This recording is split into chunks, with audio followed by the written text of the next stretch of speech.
Graça e paz, meus irmãos. Deus abençoe a igreja.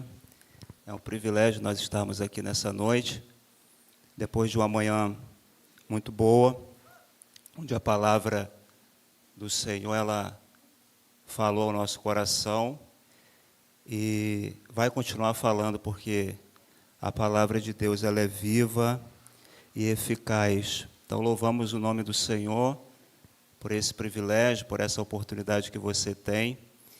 Alguém já disse que depois da comunhão com Deus, não existe nada melhor do que a comunhão dos santos. Então, você tem o privilégio de desfrutar da comunhão desse irmão, dessa irmã, que foi alcançado pela graça do Cordeiro de Deus.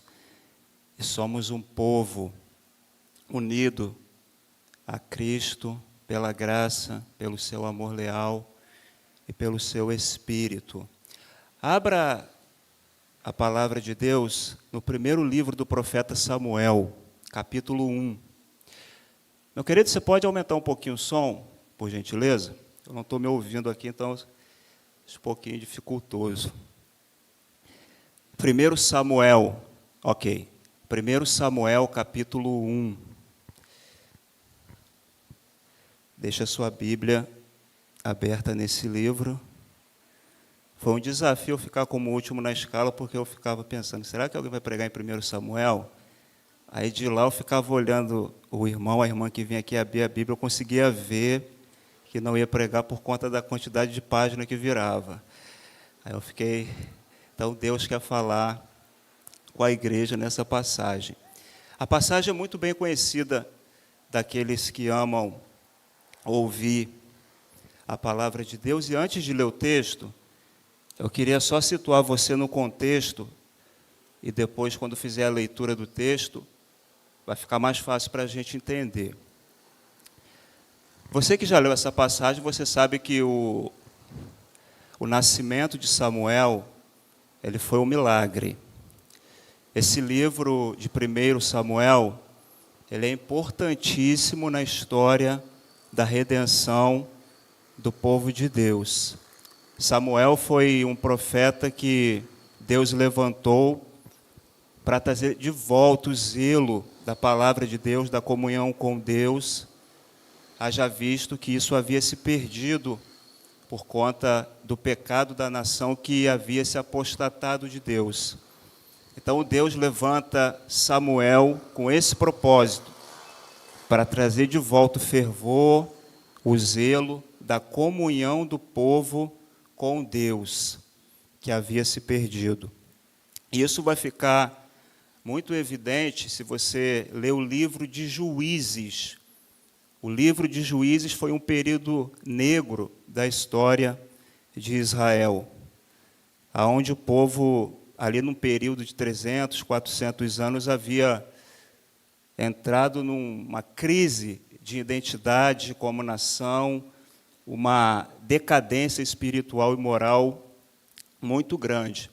Tanto é que, se você ler o verso 10 do capítulo 2, vai dizer que logo após a morte de Josué, se levantou outra geração que não conhecia o Senhor, nem os feitos que ele havia feito por Israel. Está lá no capítulo 2, no versículo 10 de Juízes.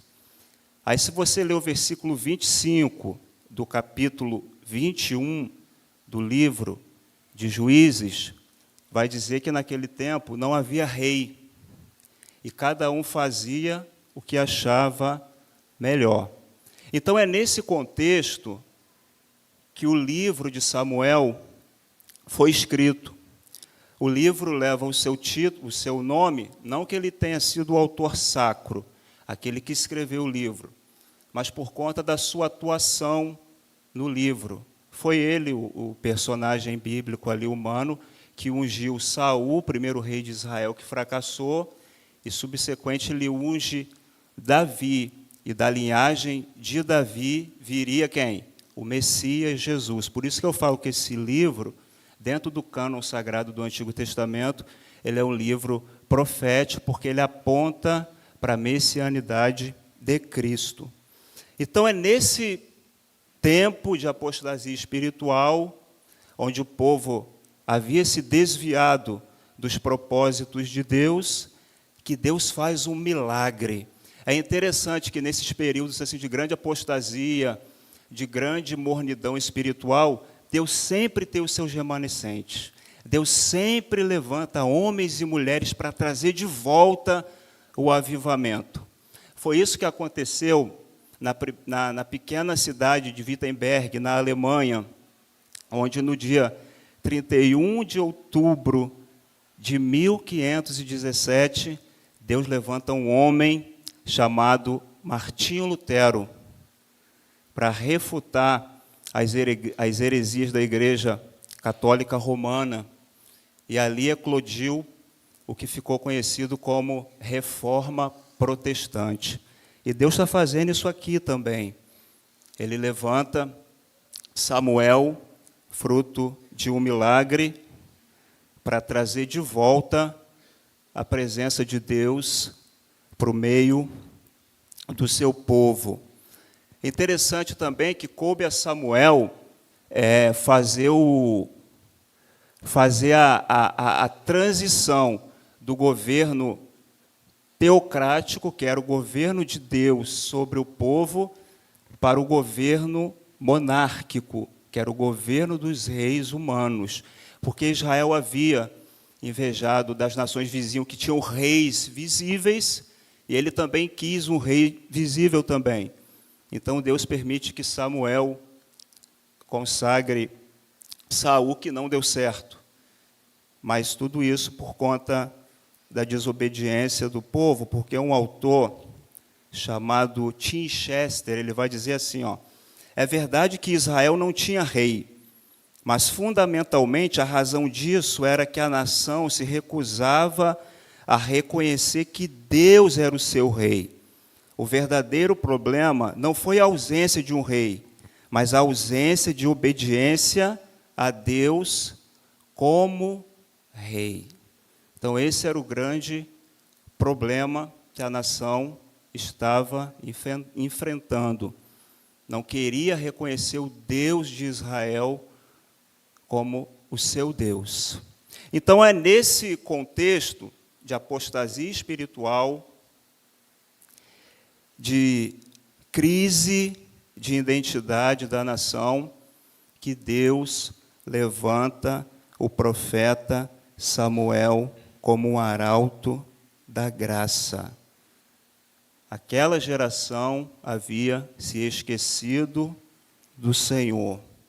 Mas lá em Daniel, no capítulo 11, e no verso 32, na parte B, vai dizer que o povo que conhece o seu Deus se tornará forte e ativo.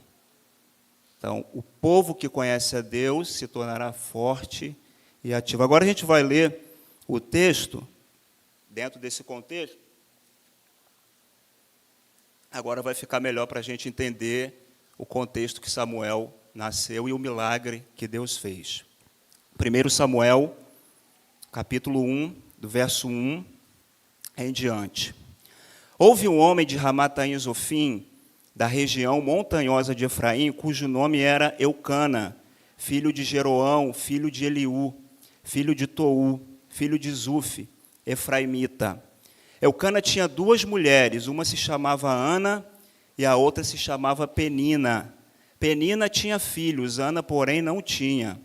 Todos os anos esse homem ia da sua cidade para adorar e sacrificar ao Senhor dos Exércitos, em Siló, onde Ofni e Finés, os dois filhos de Eli, eram sacerdotes do Senhor.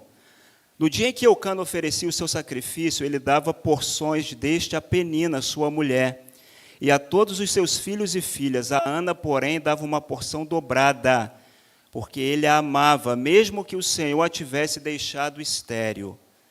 Penina, sua rival, a provocava excessivamente para irritar, porque o Senhor a tinha deixado sem filhos. Isso acontecia ano após ano. Todas as vezes que Ana e a casa do Senhor a outra irritava.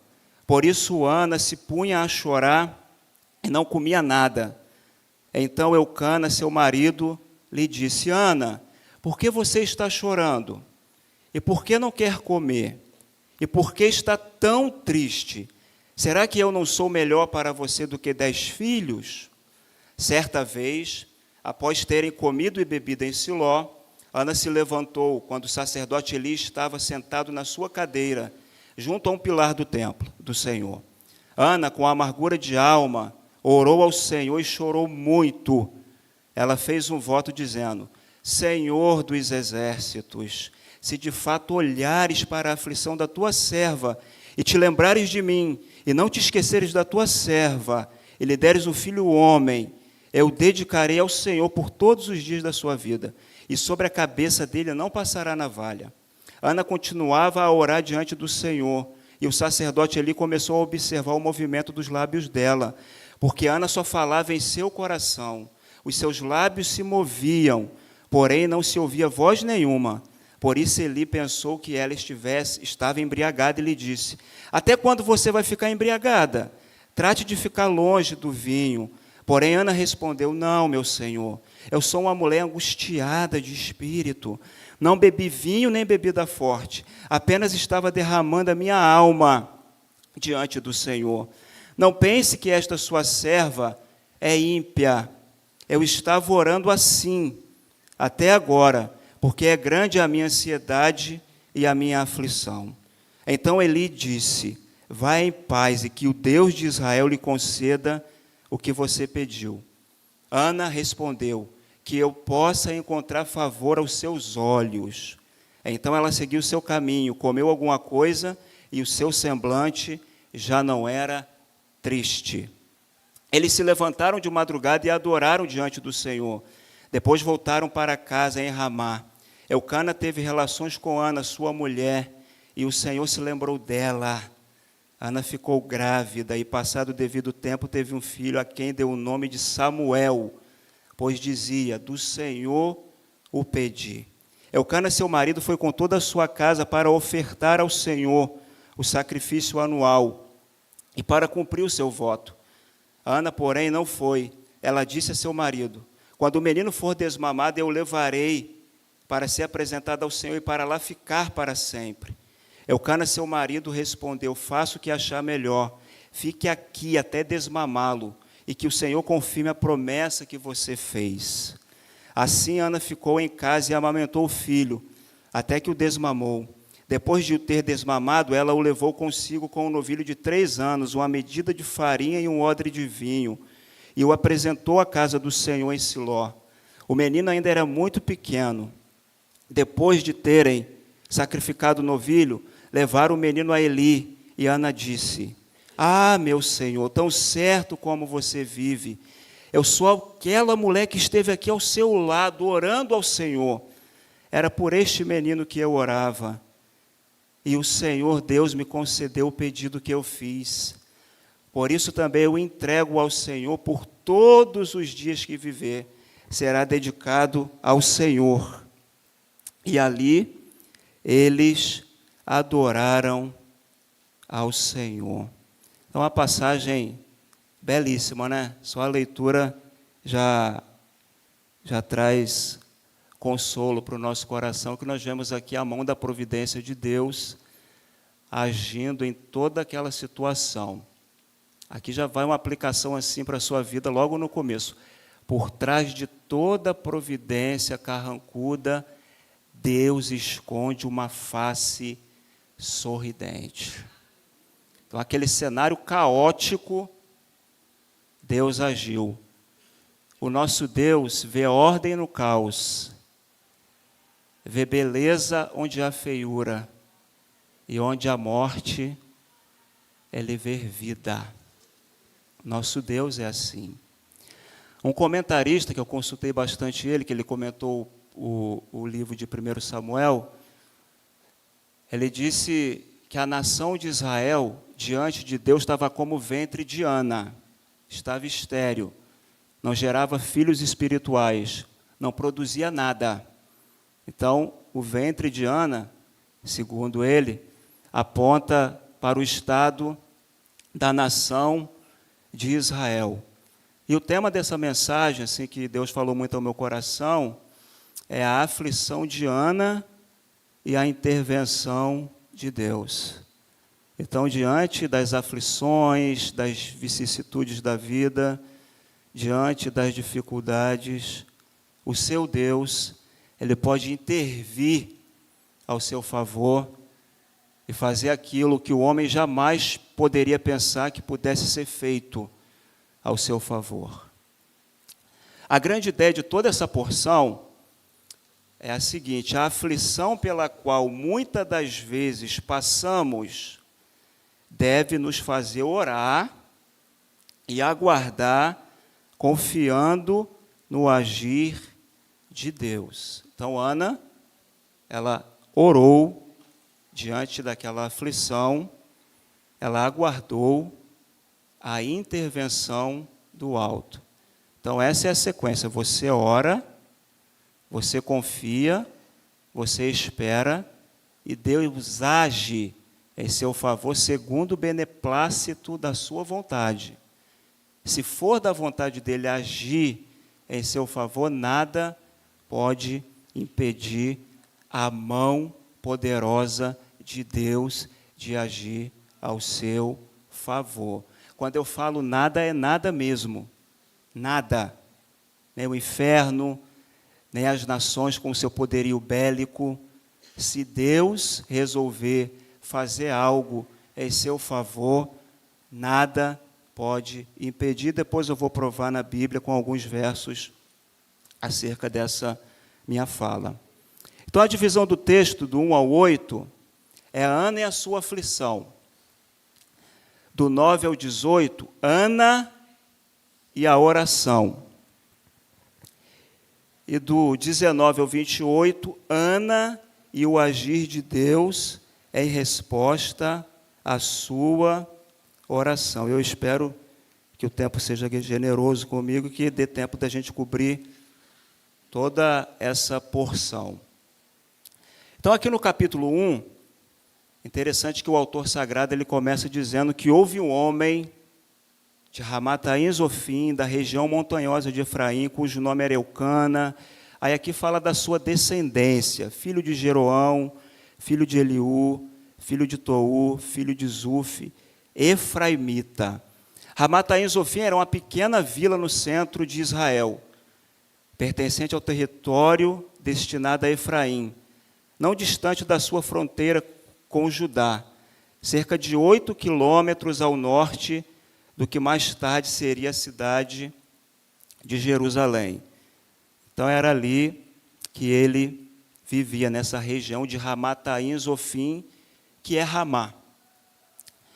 E o verso 2 vai dizer: Eucana tinha 2 mulheres, uma se chamava Ana e a outra se chamava Penina. Penina tinha filhos, Ana, porém, não tinha. Então, isso aqui já prepara o leitor para as lutas que Ana iria passar dentro dessa porção aqui que nós lemos. Então, o texto aqui é bem claro. Ana não tinha filhos por conta da sua esterilidade, e Penina tinha filhos, está no plural. Interessante aqui, só uma explicação, que Eucana tinha 2 mulheres, Ana e Penina. Eu preciso explicar que isso nunca foi o padrão de Deus para o casamento.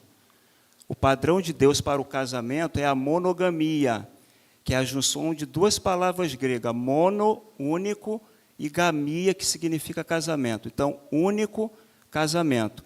Foi isso que ele estabeleceu quando ele criou o homem e a mulher. E nós vemos na Bíblia que logo após a queda apareceu lá o camarada logo com 2 mulheres chamado Lameque, que foi o primeiro polígamo que a Bíblia registra. Então, Deus ele tolerava a poligamia no Antigo Testamento, mas ela nunca, interessante, nunca fez parte da sua vontade perfeita.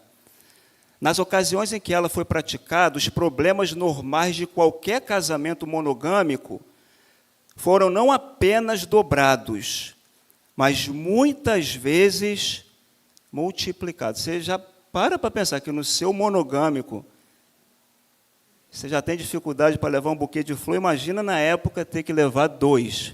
Imagina. Então, a complexidade que era, nunca foi uma coisa assim que Deus aprovava, por isso tinha as suas complexidades inerentes ali. Porém, a vinda de Cristo ao mundo, ela clareou definitivamente e pôs um fim na poligamia, porque ele só tem uma noiva, que é a igreja dele, que ele comprou com o seu sangue. Ele tolerava no Antigo Testamento, por conta dessa revelação progressiva que culminaria na vinda de Cristo, onde ele estabeleceria o seu noivado com a igreja. Então, isso estabeleceria o padrão do Novo Testamento. O casamento deve refletir essa relação de Cristo com a igreja. Então, você não vê mais questão de poligamia no Novo Testamento. Tanto é que, quando Paulo escreve as suas cartas, e ele fala ali da questão dos obreiros que aspiravam o cargo ministerial, ele fala que o diácono tinha que ser marido de uma só mulher. Então, esse acabou sendo o padrão estabelecido por Deus, mas que por conta do pecado ele foi quebrado, mas Deus, em Cristo Jesus, restaura essa questão da monogamia. Mas nunca deu certo, Deus nunca aprovou a questão da poligamia. E no verso 3 vai dizer que todos os anos esse homem, Eucana, ia da sua cidade para adorar e sacrificar ao Senhor dos Exércitos. Então era um homem piedoso. Naquela época não tinha Uber, não tinha nenhum transporte automotivo como nós temos hoje. Ou era a pé, ou era no lombo de um animal. Mas ele era um homem de Deus e ele caminhava. Todos os anos, ele ia da sua cidade, em Ramá, para adorar e sacrificar o Senhor dos Exércitos em Siló, onde Ofni e Finéias, os 2 filhos de Eli, eram sacerdotes do Senhor. Mais uma vez aqui o autor já prepara o leitor para mostrar que esses 2 homens estavam corrompidos, e o texto vai dizer que os filhos de Eli eram homens malignos e não se importavam com o Senhor. Naquela época, o tabernáculo se encontrava na cidade de Siló, que era o lugar onde Josué dividira as posses da terra prometida às tribos de Israel. Está lá no livro de Josué, no capítulo 18, verso 1 ao 2. Ali ficava a Arca da Aliança, que era o símbolo da presença de Deus no meio do seu povo. Siló foi o principal santuário dos israelitas em todo o período dos juízes. Está lá em Juízes 21, no verso 19. O tabernáculo é chamado de templo, você vê isso lá no verso 9, do capítulo 1. Certa vez, após terem comido e bebido em Siló, Ana se levantou quando o sacerdote Eli estava sentado na sua cadeira, junto a um pilar do templo. O tabernáculo é chamado de templo porque estava agora num lugar fixo e servia todos os propósitos de um templo. Siló estava localizado cerca de 32 quilômetros ao norte de Jerusalém, nas altas montanhas de Efraim. Mas esse homem, todo ano, o texto sagrado vai dizer, ele saía da sua cidade, juntamente com a sua família, para adorar e sacrificar ao Senhor dos Exércitos.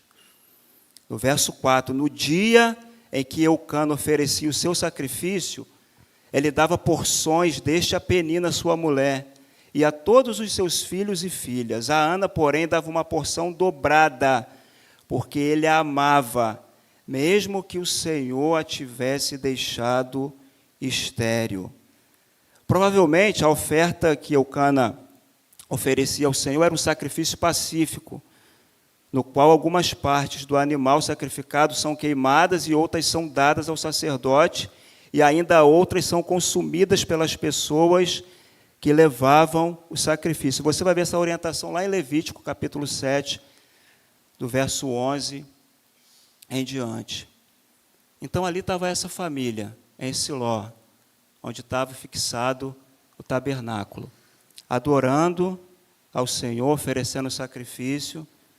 E o texto vai dizer que a Ana, ele dava uma porção a mais, porque embora Eucana tivesse filhos com Penina, o seu amor era por Ana. Por isso que vem Ana e Penina. Provavelmente alguns estudiosos chegam a essa conclusão, que Ana foi a sua primeira esposa. Como ela não podia gerar filhos, ele tem essa opção por Penina para ter filhos, para perpetuar a descendência. E o texto vai dizer, interessante, que no finalzinho do verso 5, mesmo que o Senhor a tivesse deixado estéril. Eucana amava sua esposa, mas ela era estéril. E o fruto dessa esterilidade de Ana não era nenhum pecado oculto não confessado, não era uma obra do diabo. O texto vai dizer que o Senhor a havia deixado estéril. Que interessante, né? Então, o próprio Deus está envolvido diretamente com as aflições de Ana. No verso 6 vai dizer o seguinte: eles estão lá, adorando ao Senhor, sacrificando, e aparece aqui na narrativa uma pessoa meio complicadinha. Penina, sua rival, a provocava excessivamente para a irritar. Então não era algo esporádico, de vez em quando. O texto enfatiza que era excessivamente para irritar, porque o Senhor a tinha deixado sem filhos. Então aqui, mais um motivo que leva Penina a irritar Ana, que ela não tinha filhos, ela não podia gerar filhos. Eu gosto de fazer um exercício de imaginação. Agostinho disse que nós temos que ler a Bíblia imaginando o cenário. Eu fico imaginando Penina arrumando lá os seus meninos para ir para o culto e falando lá para o pequenininho: olha, você hoje vai ficar na classe dos juniores, você vai ficar com os adolescentes. E aquilo machucava o coração de Ana. E isso acontecia, o texto vai dizer, ano após ano. Todas as vezes que Ana ia à casa do Senhor, a outra a irritava. Então, se o espinho na carne de Paulo, ninguém sabe o que é, o espinho na carne de Ana tem nome, é Penina. Penina era terrível. É interessante que a questão da esterilidade na vida de Ana, que nós lemos que foi um propósito de Deus. Mas naquela época e contexto cultural, a esterilidade era considerada o maior infortúnio possível para uma mulher do Oriente. Haja visto que ter filhos era um sinal do favor de Deus. Você vai ver isso lá em Deuteronômio 7,14, 28,4. E não ter filhos era um sinal da maldição de Deus pela quebra da aliança. Está lá em Deuteronômio 28, 18. A angústia de uma mulher estéril no período do Antigo Testamento é vividamente ilustrada nas palavras de Raquel a Jacó. Está lá em Gênesis 30, verso 1, lembra? Dá-me filhos, senão morrerei. Porque havia toda uma expectativa do nascimento do Messias, que foi prometido lá em Gênesis 3,15, que da semente da mulher nasceria um que esmagaria a cabeça da serpente. Então havia essa expectativa dentro da cultura judaica do nascimento do Messias. Então a mulher que não podia gerar filhos, ela tinha essa frustração pessoal. E aqui, além desse sofrimento que Ana tinha, ainda tinha a questão da Penina, que a provocava, que a irritava. excessivamente. O texto, no verso 7, continua dizendo, por isso, ou seja, em consequência dessa irritação de Penina, em consequência de Ana não poder gerar filhos, por isso, Ana se punha a chorar e não comia nada. Então, isso trazia amargura, tristeza para o coração de Ana, e ela não comia nada. E veio na minha mente o Salmo 42, verso 3, que diz assim, 42, verso 3, as minhas lágrimas têm sido o meu alimento, dia e noite, enquanto me dizem continuamente, e o seu Deus, onde está? Parece que ecoa aqui a voz de Penina, dizendo para Ana, você é estéril, e o seu Deus, onde está? Você é crente, foi demitido, e o seu Deus, onde está? Você é crente, está com esse diagnóstico terrível, e o seu Deus, onde está? Você é crente e os seus filhos não estão caminhando com você para a igreja, e o seu Deus, onde está? Mas a resposta bíblica continua sendo essa. Deus está no trono, governando todas as coisas, fazendo tudo conforme o conselho da sua vontade. O túmulo está vazio, a cruz está vazia, mas o trono de Deus está ocupado. Ele é o Deus que está acima do fluxo da história. Mesmo em dificuldade, passando provações e o que for, Deus, Ele continua cuidando de você. Só não chegou o tempo de agir, mas Ele continua com os olhos dele sobre você. Ainda que muitos digam, o seu Deus, onde está? Você tem essa resposta bíblica. O meu Deus está no céu, sentado no alto e sublime trono, e Ele faz tudo o que lhe apraz. Então, diante dessa angústia de Ana, do seu choro, do seu sofrimento, Eucana diz assim para ela, então Eucana, seu marido, lhe disse, Ana, por que você está chorando? E por que não quer comer? E por que está tão triste? Será que eu não sou melhor para você do que 10 filhos? Ele tenta consolar Ana, dizendo, olha, eu sou um maridão nota 10. Por mais que você não possa gerar filhos, mas eu amo você, eu estou aqui do seu lado. Eucana se julgou melhor do que 10 filhos para Ana. Mas ela continuou insistindo com Deus, sem renunciar seu sonho diante de Deus. Então, aqui essa primeira perícope de toda essa porção que nós lemos, verso 1 ao 8. Ana e a sua aflição. Vimos o porquê dessa aflição. Ela não podia ter filhos, e a outra, vou usar até como o texto usou, não vou nem citar o nome dela, a outra a irritava excessivamente. Mas agora nessa porção é a Ana e a oração. Certa vez, verso 9, Ana e a oração. Certa vez, após terem comido e bebido em Siló, eu acho que depois dessa conversa que ela teve com o seu marido, ou seu marido teve com ela resolveu comer alguma coisa.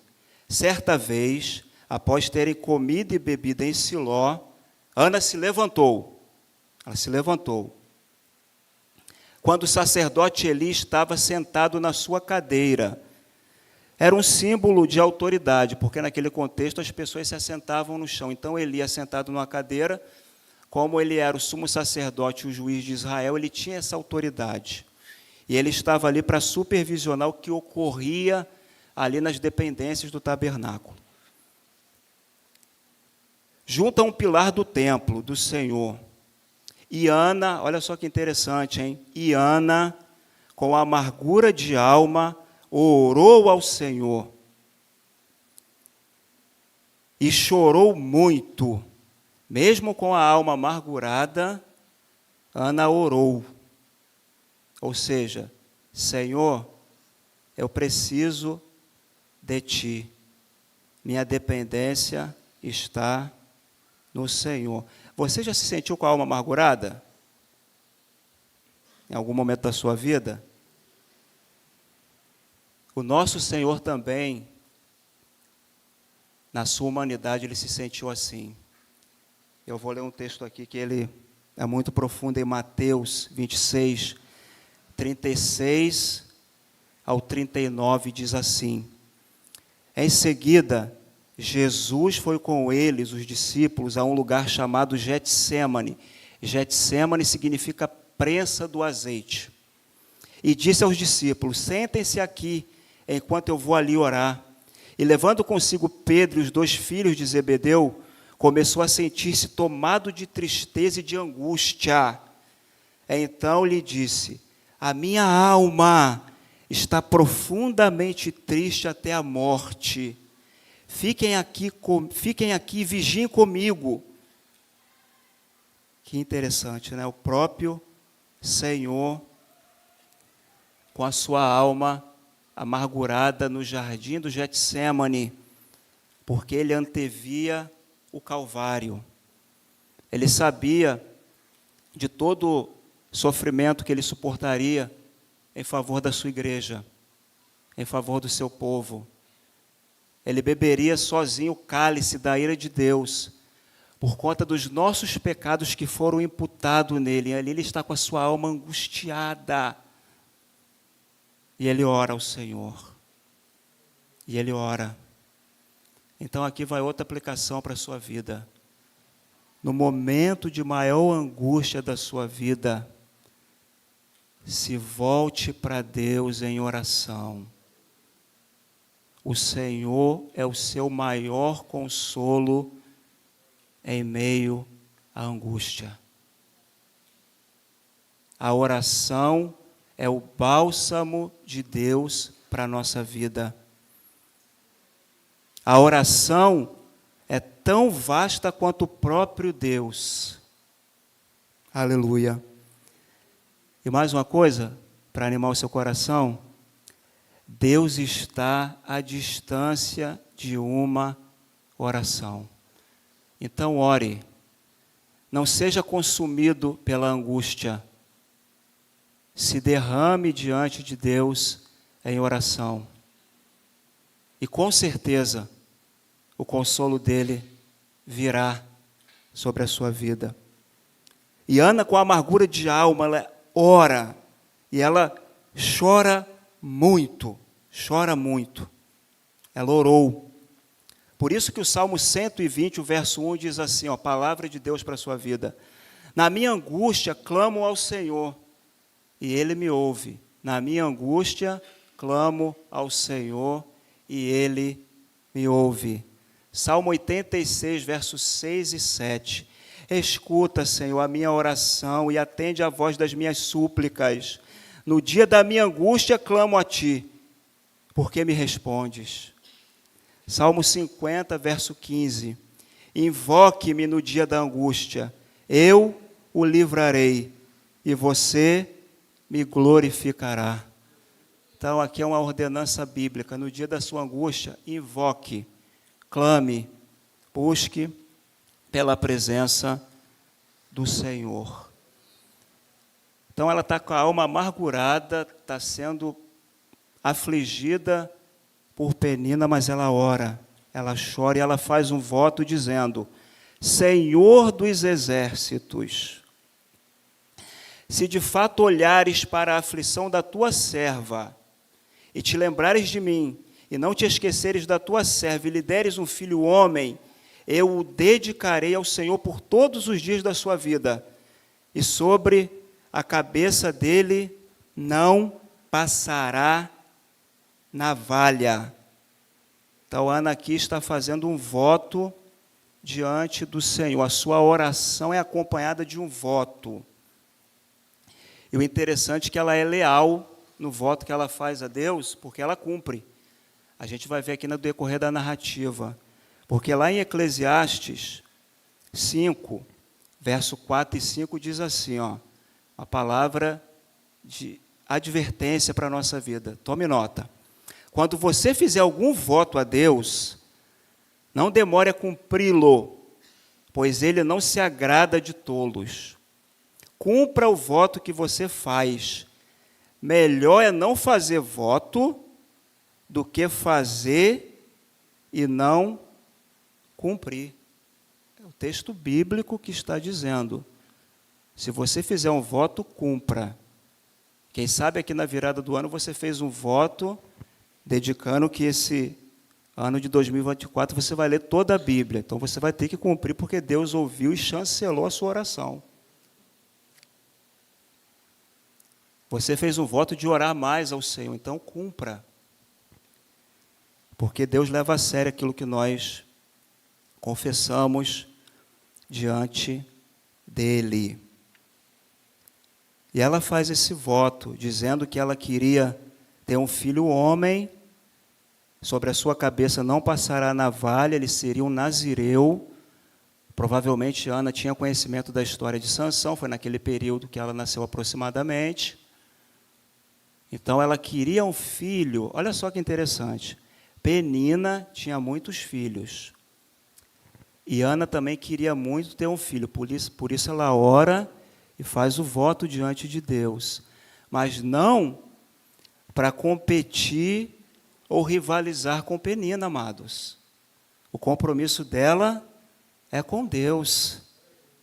Ela não é do tipo assim, Penina, um dia que o Senhor me der a vitória, eu vou lá no YouTube, vou digitar sabor de mel e vou botar bem alto aqui em casa. Você vai ver. Não, ela não faz isso. Ela pede um filho para consagrar a Deus, porque o compromisso dela é com Deus, não é com Penina. Então não foca muito na Penina não, viu? Usando aqui uma paráfrase, no mundo tereis Penina. Não foca nela não.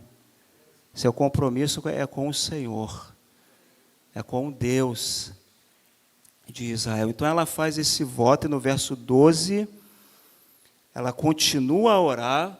Interessante que aqui, por isso que eu dividi dessa forma, a Ana e a oração, ela está orando intensamente.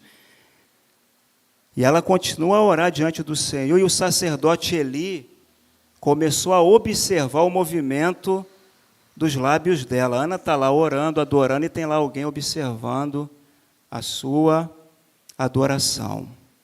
Porque Ana só falava em seu coração, os seus lábios se moviam, porém não se ouvia voz nenhuma. Por isso Eli pensou que ela estava embriagada. Ele disse: até quando você vai ficar embriagada? Trate de ficar longe do seu vinho. Interessante. Que a oração de Ana não foi aquela oração estardalhaço, igual os fariseus que no tempo de Jesus eles iam para as praças, oravam em voz alta, quando jejuavam não lavavam o rosto para mostrar aos homens que estavam jejuando, fazia todo aquele show pirotécnico à parte, de religiosidade vazia, mas Ana aqui ela está orando com o seu coração.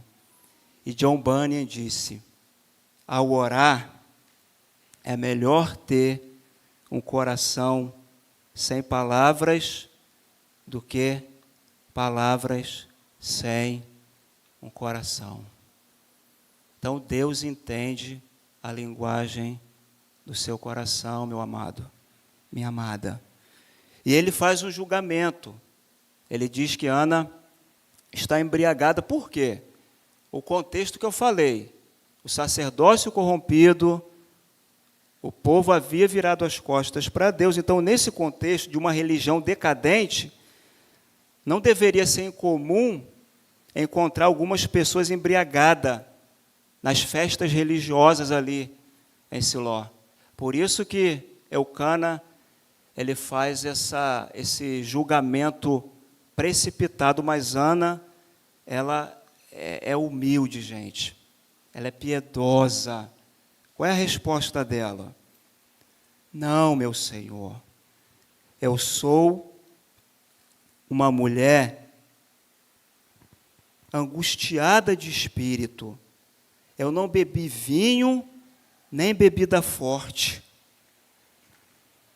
Eu estava orando assim até agora. Eu não bebi vinho nem bebida forte, apenas estava derramando a minha alma diante do Senhor. Não pense que esta sua serva é ímpia. Eu estava orando assim até agora, porque é grande a minha ansiedade e a minha aflição. O Salmo 142, o verso 2, diz assim: derramo diante dele a minha queixa, a sua presença exponho a minha angústia. Então, Ana está diante do Senhor em oração, desabafando com Deus e falando acerca da sua angústia, e o sacerdote Eli tem essa visão precipitada, mas ela estava derramando a sua alma diante do Senhor. Então, derrame a sua alma diante do Senhor, meu amado irmão, minha amada irmã. Derramar a alma diante do Senhor significa uma dependência total do Senhor, não em si mesmo. Por isso que o Salmo 51, verso 17, diz assim: sacrifício agradável a Deus é o espírito quebrantado, coração quebrantado e contrito, não o desprezarás, ó Deus. Deus não despreza um coração quebrantado e contrito. Salmo 34, verso 18.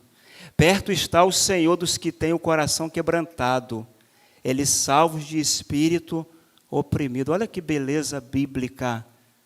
Perto está o Senhor dos que têm o coração quebrantado. 57:15 de Isaías. Esse aqui é uma maravilha de glória, hein? Porque assim diz o alto, o sublime, que habita a eternidade, cujo nome é santo. Habito no alto e santo lugar, mas habito também com o contrito e abatido de espírito, para vivificar o espírito dos abatidos e vivificar o coração dos contritos. Olha que beleza de texto. Um Deus que é alto, que é sublime, fala da sua transcendência. Ele é alto, ele é sublime, ele habita em um alto lugar. Mas esse Deus que é grande, poderoso, ele também é imanente. Ele habita com o contrito e com o quebrantado de espírito. Por isso que Ana derrama a sua alma diante do Senhor. Essa questão do quebrantamento, de você reconhecer, nada vem de mim, tudo vem do Senhor. Então Deus se agrada. É aquele texto lá de Lucas 18, lembra? Que o fariseu e o publicano foram orar no templo, e o fariseu começa a orar de si para si: Senhor, graças te dou, eu não sou como os demais homens roubadores, nem como esse publicano aí, eu jejuo 2 vezes na semana, eu dou o dízimo de tudo que possuo, eu faço diferente, eu dou 90% e fico com 10%. Eu sou o cara. Eu posso ser aí consagrado, me candidatar à 4ª pessoa da Trindade, porque eu só falta me canonizar, mas está lá o publicano. Não queria nem chegar lá na frente, não queria nem olhar para o alto. Senhor, sê propício a mim, pecador. E ele desceu com a bênção de Deus. E o outro não recebeu nada porque não se quebrantou, não se humilhou diante do Senhor. Mas Ana aqui está se derramando diante do Senhor, mesmo com a alma angustiada. Aí no verso 17, Eli é usado por Deus. Aí ele empresta a boca para o Senhor. Ele diz assim: vai em paz, e que o Deus de Israel lhe conceda o que você pediu. Ana respondeu, que eu possa encontrar favor aos seus olhos. Então ela seguiu seu caminho, comeu alguma coisa, e olha que nota interessante, o seu semblante já não era triste. Teve uma mudança, depois que ela se derrama diante do Senhor, ela está com a alma angustiada, coração ferido, mas ela está orando, ela está se derramando diante do Senhor, e o texto diz, e o seu semblante já não era triste. O seu semblante já não era triste. Isso vem na minha mente, o Provérbios 15:13, que diz que o coração alegre aformoseia, ou dependendo da versão, embeleza o rosto, mas pela dor do coração o espírito se abate. Então Ana sai dali com o seu coração alegre, depois de um momento de quebrantamento, de oração, de voto, de choro diante do Senhor. Então ali o seu coração é tomado pela alegria, pelo regozijo de Deus. Então a oração pode não mudar as circunstâncias que você está enfrentando ou vivendo, mas ela muda você. A oração não muda Deus, ela muda quem ora. O problema pode continuar o mesmo, mas a sua perspectiva de orar, de olhar para Ele quando você ora e entrega e confia a sua vida ao Senhor, eles ficam diferentes. Agora a gente caminhando para o final, Ana ora e Deus intervém em seu favor. Que coisa linda. O texto vai dizer aí no verso 19, eles se levantaram de madrugada e adoraram diante do Senhor. Depois voltaram para casa, em Ramá. Eucana teve relações com Ana, sua mulher, e o Senhor se lembrou dela. O Senhor se lembrou dela. Interessante, né? Que essa expressão aqui é o mesmo verbo que é usado lá em Gênesis 8:1. Lembra que o Senhor se lembrou de Noé depois do grande dilúvio? Ou seja, Deus cumpriu a sua promessa pactual com Noé. Então, quando diz aqui, o Senhor se lembrou dela, clareando para você, o Senhor agiu em favor de Ana. Porque Deus, Ele não se esquece de ninguém. Então aqui o Senhor se lembrou, é isso, o Senhor agiu em favor de. Então quem sabe hoje o Senhor não pode lembrar da sua aflição, da sua angústia, e Ele vai agir em favor de você. E ela ficou grávida, que maravilha, hein? Em Siló o Senhor cura a angústia da sua alma, mas em Ramá Deus faz um milagre no ventre dela. Eu fico imaginando a alegria de Ana ao dar a notícia para Eucana da sua gestação. Imagina, uma mulher angustiada, sendo perseguida pela sua rival, e agora ela está gestante. Eu lembro da alegria, porque eu também tive a grata felicidade de ser pai. A alegria de uma mulher grávida é incomparável. Eu lembro que quando a Sueli foi me dar a notícia, irmãos, era 5 horas da manhã. Eu dormi naquela mão gelada no meu pé. Será que é o anjo do Senhor me despertando para orar? Mas era ela feliz da vida. Aqui, amor, deu positivo, graças a Deus. Então, imagina que a alegria no semblante de Ana. Deus agiu, o milagre aconteceu. Não existe impossíveis para Deus. O que vem na minha mente é o texto lá de alguns textos do Antigo Testamento e do Novo também, lá em Gênesis 18, no verso 14, mas o contexto ali é que Abraão está sentado na sua tenda, no maior calor do dia, e 3 homens aparecem para ele. E ele faz ali um banquete, manda o seu servo preparar um bezerro, manda a Sara fazer um pão, e um deles fala assim: onde está a sua esposa Sara? Ela está dentro da tenda. Pois bem, no tempo certo eu vou visitar ela, e ela vai ter um filho. E o texto bíblico diz que ela ouviu, e no seu íntimo ela riu, porque ela não acreditou, porque ela tinha 90 anos, já havia cessado o costume das mulheres, você sabe muito bem do que eu estou falando, e Abraão tinha 100, já havia perdido a sua virilidade. Então não era, humanamente falando, era impossível. Mas aí ela riu.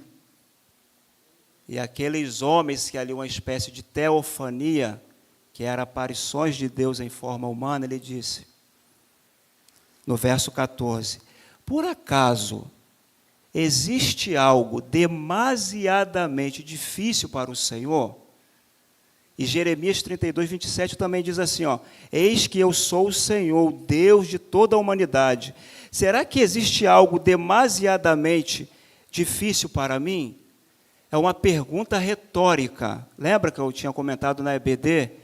É uma pergunta retórica, só requer sim, não, pode ou não pode. Haveria alguma coisa difícil para o Senhor? Não. O mar vermelho foi difícil para ele abrir? Não. No cântico de Moisés, ele vai dizer que foi com o sopro das narinas de Deus o mar se abriu. As muralhas de Jericó, foi difícil para Deus? Não, porque o texto vai dizer que o povo rodeou a cidade, tocou trombeta e gritou. Aquelas muralhas inexpugnáveis e intransponíveis caíram. Não existe. A morte? Não. O André pregou aqui sobre a morte de Lázaro e a ressurreição. Interessante que quando Jesus chega diante do túmulo, ele chama Lázaro pelo nome, Lázaro. Porque se ele fala morto, vem para fora, todos aqueles cemitérios ali circunvizinhos iam ressuscitar todos os mortos. Porque quando o autor da vida dá uma ordem, a morte tem que se curvar.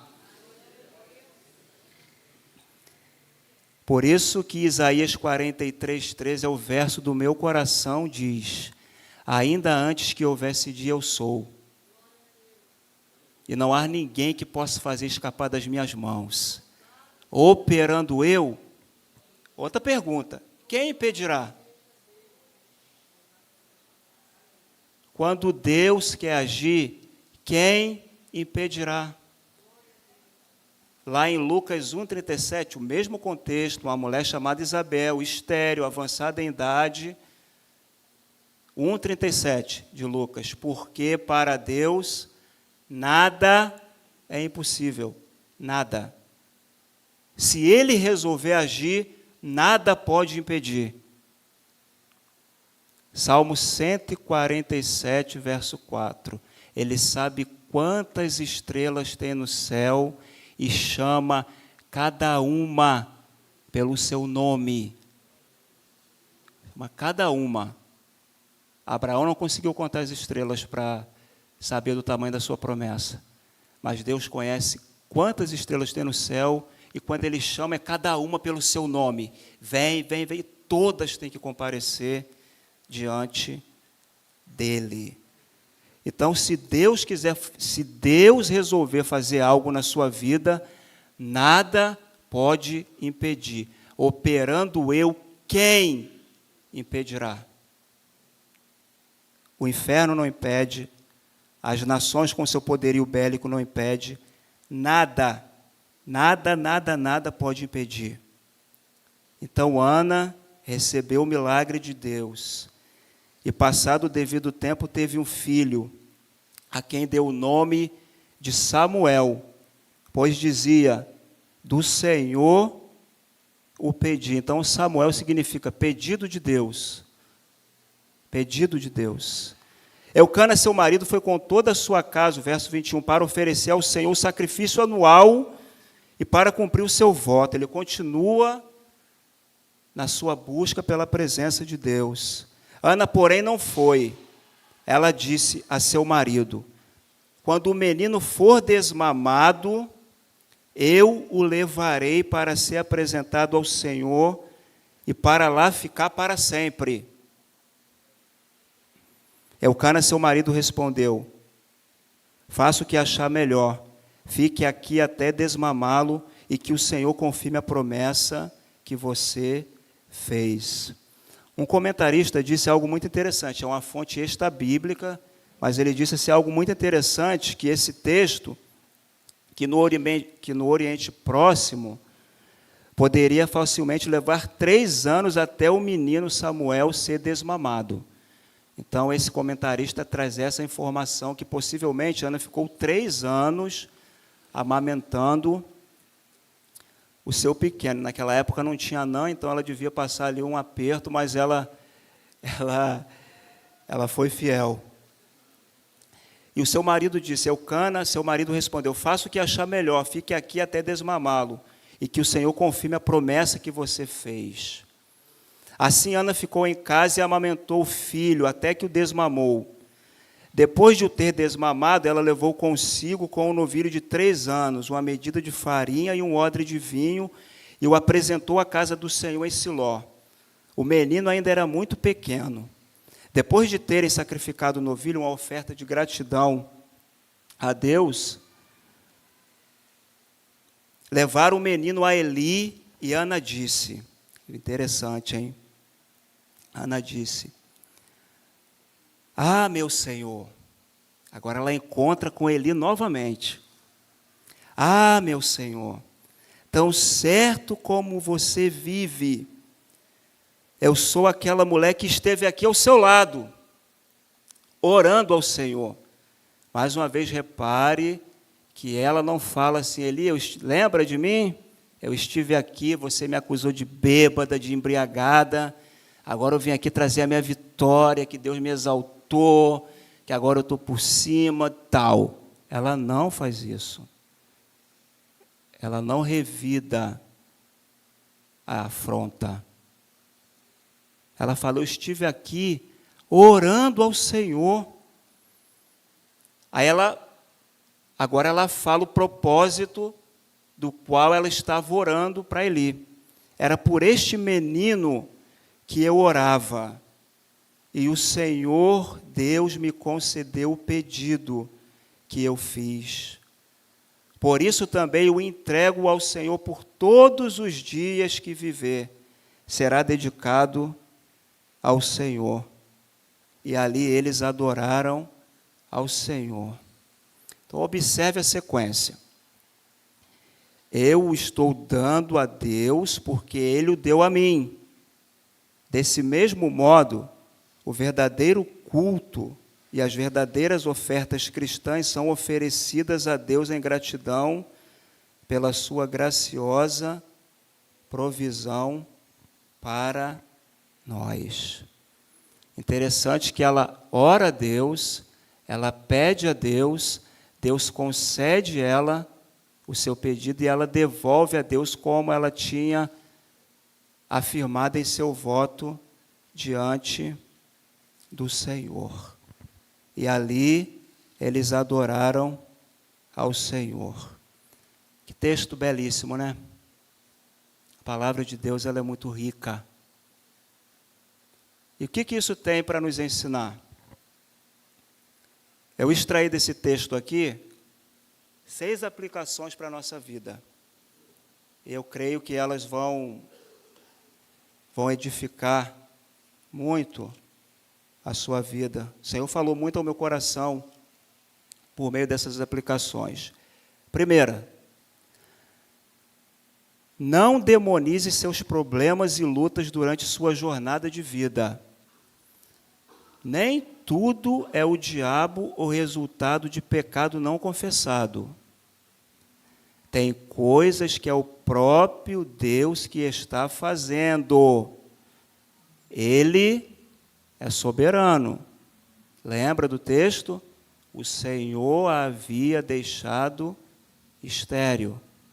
Então não fique demonizando, achando que tudo é o diabo que está fazendo, acusando as pessoas dos seus problemas. Não. Tem coisa na sua e na minha vida que é o próprio Deus que está fazendo. E se é Ele que está fazendo, aquiete o coração, porque aquele que em nós começou a boa obra, há de aperfeiçoá-la até o dia de Cristo. Filipenses 1,6. Então, aquiete o seu coração. O próprio Deus estava envolvido nas aflições de Ana. Então, o mesmo Deus que fecha, Ele também abre. Mas o Deus que fecha, homem nenhum pode abrir. Ele é soberano. Então, Ele está fazendo tudo. Ele, é Ele. Tudo vem dEle. Tudo vem dEle. Segunda, que Deus nos dê paciência e sabedoria para lidar com as peninas que virão ao nosso encontro. Eu tentei mudar essa aplicação aqui, mas está no texto. E sabedoria para lidar com as peninas que virão ao nosso encontro. Eu não vou nem perguntar aqui se lá na sua repartição tem, porque senão você pode confessar algo aí, mas tenha paciência. Tenha paciência. Não trate ela como ela deve e merece ser tratada, não.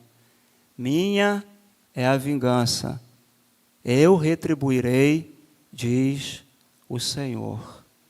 Se teu inimigo tiver fome, dá-lhe de comer. Se tiver sede, dá-lhe de beber. Porque fazendo isto, amontoarás brasas vivas sobre a sua cabeça. Ou pegue o conselho de Pedro, na sua primeira carta, se referindo ao testemunho de Jesus. Quando ele era ultrajado, não revidava com um traje, mas entregava aquele que julga com justiça. Então, acalme o seu coração. Não tem como fugir das peninas, ok? Não tem como. E agora, para confrontar o nosso coração, vigiemos para não termos a atitude de penina. Nosso coração também pode ser propenso a irritar as pessoas, a querer puxar o tapete de alguém. Não. Tudo aquilo que fizerem de ruim para você, tome nota nisso aqui. Tudo aquilo que fizerem de ruim para você, escreve na areia, porque o vento da história apaga. Mas tudo aquilo que fizerem de gratidão por você, escreve na rocha, para ficar diante de você um memorial de gratidão. Então não seja ruim de espada, ok? Seja ruim de espada. Não mira o pescoço não, senão você pode acertar, né? Igual o Pedro que tentou, mas pegou na orelha. Não. Seja paciente. Terceiro, a oração nos fortalece diante das adversidades. Ela une a fraqueza humana à onipotência de Deus. Calvino disse assim, aí eu implementei a minha frase com a frase dele. A oração é o antídoto para todas as nossas aflições. A oração é o antídoto para todas as nossas aflições. Mais uma. Nossos filhos são dádivas de Deus e precisam ser consagrados a Deus. Pense nisso. O seu filho é um presente de Deus. Eis que os filhos são herança do Senhor e o fruto do ventre, o seu galardão. Então, consagre o seu filho a Deus. Eu costumo comentar muito com a Suelen o seguinte: antes do nosso filho crescer, estudar e procurar galgar uma boa profissão, antes disso ele precisa fazer uma profissão de fé sincera diante do Senhor. Ele precisa ser de Deus. Porque nenhum sucesso na vida de um filho é verdadeiro se custar a integridade dele, se macular o caráter dele. Não adianta nada os nossos filhos ter uma boa profissão, um contra-cheque formidável, mas eles não terem o temor de Deus no coração. É interessante, se você ler aqui, se você continuar a leitura, quem foi Samuel? Quando Ana faz aquele voto e entrega ele ao Senhor, você vai ver que ele fica ali naquele ambiente corrompido, mas o texto vai dizer que ele crescia diante do Senhor, Samuel ministrava diante do Senhor. Foi ele que fez a transição, como eu falei, da teocracia para a monarquia. Ele foi o último juiz e o primeiro profeta nacional, foi profeta, sacerdote, juiz.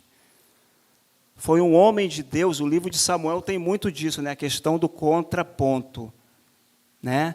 Os filhos de Eli eram homens malignos. Samuel era um servo de Deus. Se você pegar o Salmo 1, que interessante, o Senhor despertou esse link no meu coração. Você pega os 3 primeiros versos do Salmo 1.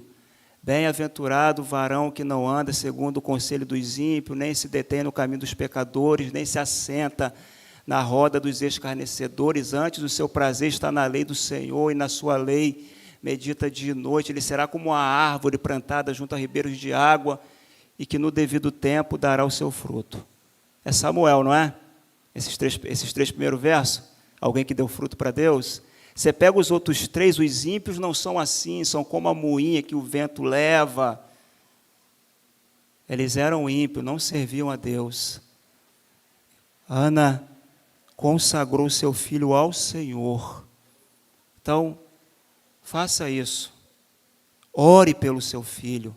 Consagre o seu filho a Deus, e Ele dará alegrias ao seu coração. Cultuar a Deus com sua família, junto com a família maior que é a igreja, não tem preço. Valorize isso. Interessante que Eucana e Ana sempre iam ao templo com sua família para adorar a Deus. Se você ler a narrativa, eles estavam sempre indo a Siló para consagrar o Senhor, para adorar. E só mais um detalhe aqui que passou despercebido: essa entrega que Ana faz a Deus do menino Samuel, ela teve mais 5 filhos depois. Mais 3 meninos e 2 meninas, totalizando 6. Então o Senhor abençoou aquilo que ela entregou a Ele. Então não tem preço cultuar a Deus com a sua família, é um privilégio muito grande. Do Salmo 122, o verso 1, alegrei-me quando me disseram, vamos aonde? Vamos à casa do Senhor. E por fim, tudo aquilo que você tem vem de Deus, é de Deus e precisa ser devolvido a Deus em forma de gratidão. Ana devolveu Samuel a Deus. Então, preste atenção aqui para me encerrar. Tudo aquilo que você tem, tudo, vem de Deus. A sua vida vem de Deus. Gênesis 2:7, Deus soprou nas suas narinas o fôlego de vida. A sua esposa, meu amado irmão, é de Deus. Provérbios 18:22. Quem acha uma esposa, acha o bem e alcançou uma bênção do Senhor. O seu trabalho vem de Deus, essa porta foi o Senhor quem abriu. A sua casa, por mais humilde que ela seja, vem de Deus, porque tem gente nesse momento morando debaixo do viaduto, ou não tem? Mas você tem a sua casa, o seu teto, para você dormir. Então, tudo vem de Deus e precisa ser devolvido a Deus em forma de gratidão. Senhor, eu tenho isso, não por conta das minhas habilidades, mas por conta do Senhor. Como diziam os puritanos, nós lançamos as redes, mas os peixes que vêm nela foi o Senhor quem colocou, não foram as minhas habilidades. Então, tudo que você tem, consagre a Deus, devolva a Deus em forma de gratidão. É aquele texto lá de 1 Crônicas, o verso 12, diz assim, riquezas e glória vêm de ti. E no verso 14, porque quem sou eu e quem é o meu povo para que pudéssemos dar voluntariamente estas coisas? Porque tudo vem de ti e nós só damos o que vem das tuas mãos. Olha só o que Davi está dizendo, e se você ler aqui o contexto, Davi exorta o povo a ofertar para a construção do templo, que seria na gestão de Salomão. E Davi foi o primeiro a chegar junto, ele oferta com ouro, prata, bronze, ferro, madeira. E o povo também é impelido pelo testemunho de Davi, o povo oferta também. Aí o texto aqui, Davi está dizendo, tudo vem de ti, e nós devolvemos a ti. Porque tudo que você tem é de Deus. Tudo que você tem vem do Senhor. Então, como que eu devolvo a Deus? Sendo grato. Sendo grato. A gratidão é a memória do coração. Então, seja grato. Eu quero terminar com a ilustração muito interessante de uma jovem que havia perdido seu pai, e ela ficou muito angustiada. E o pastor foi fazer uma visita a ela muito chateada, sem a presença do pai. Ela havia se afastado da casa de Deus, e o pastor foi até a casa dela fazer uma visita, e ela estava muito relutante, não queria saber do Senhor, e ela estava fazendo um bordado. E o pastor, muito sabiamente, disse assim, esse bordado não está legal. Aí ela disse, pastor, você está olhando do lado errado. É do lado de cima que vê o bordado. Aí o pastor, ali no insight de sabedoria, disse, muito bem, você também está olhando para a obra de Deus da perspectiva errada. Então, se você olhar com os olhos da fé, você vai ver que Deus também está fazendo algo lindo em seu favor. As promessas de Deus são como botes de esperanças no mar revolto das aflições. Creia nisso. Creia nisso. Vamos orar? Senhor, que palavra o Senhor ministrou ao nosso coração. Meu Deus, precisamos, ó Pai, diante das aflições da nossa alma amargurada, a ter a atitude de Ana. Precisamos derramar a nossa alma diante do Senhor. Obrigado, Deus, obrigado, Senhor, por essa oportunidade de ouvir a voz do Senhor e de sair daqui com a esperança no nosso coração, que há um Deus no céu que ouve a linguagem do nosso coração, ainda que o mundo interprete de forma errada, mas o Senhor é fiel para cumprir as suas promessas. Meu Deus, tem pessoas aqui nessa noite, ó Pai, com a alma que só o Senhor sabe, se o quarto delas pudessem falar, meu Deus, mas o Senhor sabe o endereço de cada um. O Senhor sabe o endereço de cada um. Eu peço que o Senhor leve o teu bálsamo renovador e restaurador a essas almas aflitas, ó Deus. Tem pessoas aqui enfermas, Senhor, com doenças, ó Pai.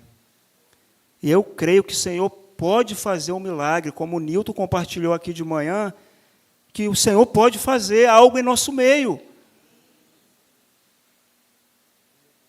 Nem todos os doentes serão curados, mas o Senhor tem poder para curar todas as doenças. E eu creio, Senhor, eu creio porque a Tua palavra é fiel. Obrigado, Deus, por esse tempo tão precioso aqui de culto ao Senhor. Louvamos o Teu nome por esse privilégio. No nome de Jesus, amém. Graças a Deus. Deus abençoe. Amém?